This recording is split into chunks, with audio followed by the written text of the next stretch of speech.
Hi everyone, my name is OLAWALE Craig and I am giving this Goodwill message from Edinburgh, Scotland, United Kingdom.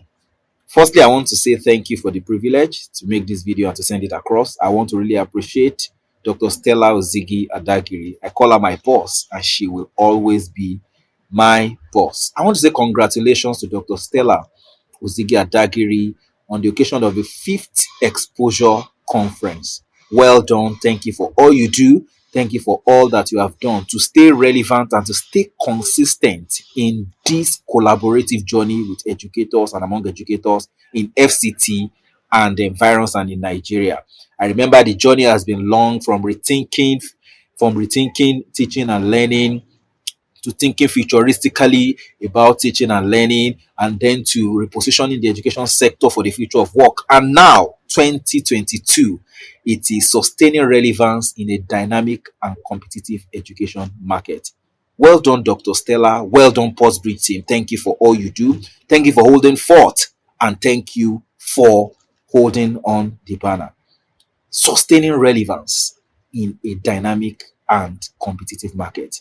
I just want to lend a thought to that. Relevance, being able to still stay afloat, being able to stay relevant, to stay important, to stay necessary, even in a dynamic, a changing competitive education sector.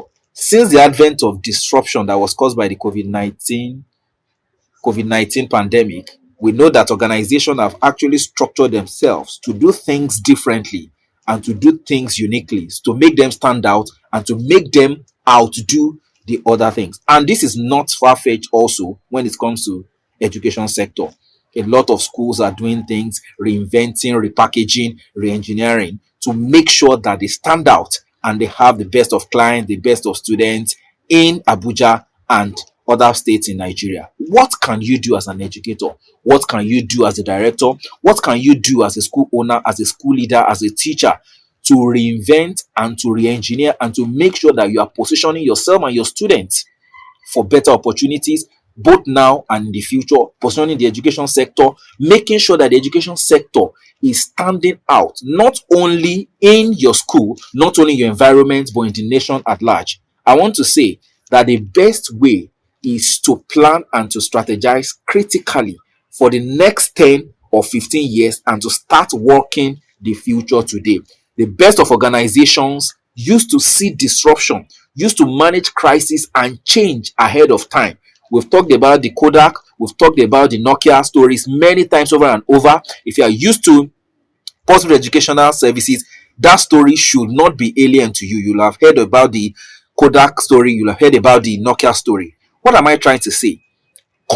Organizations like Apple, like Google, like Microsoft that are staying ahead consistently in the top companies in the world, what they do majorly is that they plan 10, 15, 20 years ahead, check the disruption that are likely to happen in those times, come back to the present and start walking that path, start walking that route. If it is the health and safety that they need to change, they take it and they set up a team and committee along that line and they move. If it is the IT, if it is the budgeting, if it is the process, if it is technology, if it is the people, the HR, as much as possible, they plan for all those aspects and they start working the future today. Man, I'm going to tell you, it's beyond technology. As much as technology is taking, IT is cutting across all sectors, project management is cutting across all sectors, there is need to carefully carve a niche for yourself. Sit down. What do you want to achieve in the next 20, 25 years? What do you want your school to be? What are the set of teachers you want to have? What are the set of leaders you want to have in your school? And start planning it today. What if something like COVID-19 happens? What if another disruption in the world happens? What if schools are closed? You need to be strategically wired, critically think, logically analyze it with a team of intelligent people and make sure you start working and concentrating on that, because there is no future without today. And every future that we talk about starts from a day that is called today. If you want to sustain relevant, plan 20 years, come back to today and start taking baby steps that will lead to that place. Check all your matrices. What are the things that are working? What are the things that are not working? What are the things that are likely to be modified in the next 10 years? How can they be modified? What are the manpower that we need? What are the kind of intelligence that we need? What are the kind of talent that we need? If there is need to change and reshuffle square pegs in square holes, round peg in round holes, you need to do it before the disruption will come, and you can consistently sustain relevance and be at par with other competitors in your industry. Thank you so much. Congratulations once again, Pulse Bridge. I wish every participant an awesome time in Exposure Conference 2022 as we keep raising the bar when it comes to education sector in Nigeria, as we keep raising the bar when it comes to the education sector in your locality. I want to say thank you, Dr. Stella, for not giving up. Thank you for refiring. Thank you for the courage, and thank you for the resilience. I wish you all the best, and I say thank you. Bye bye for now from Edinburgh.